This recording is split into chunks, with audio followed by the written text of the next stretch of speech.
So how cute is this little ninja board? He stands about 12 inches tall and he's about 8 inches wide. This product was actually sent to me by OTOTO for an honest opinion of it, so here we go. At first, I was kind of unsure, but it's so cute when you open it out of the box. It's actually engraved, and he has little features and little details.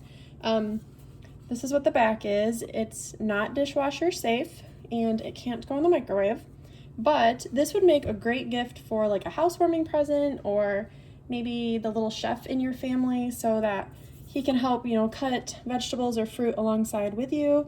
The only thing you'd want to be careful with is this little ninja weapon right here is actually a knife, and it's a very sharp knife, but it's perfect for cutting, but not kids. And what I also love is it's magnetic, so it actually, when you start to put it in, it sticks. So it's just cute. It's just another feature. I think it looks really darling sitting next to your stove or on your counter. Great gift ideas. I would highly recommend it.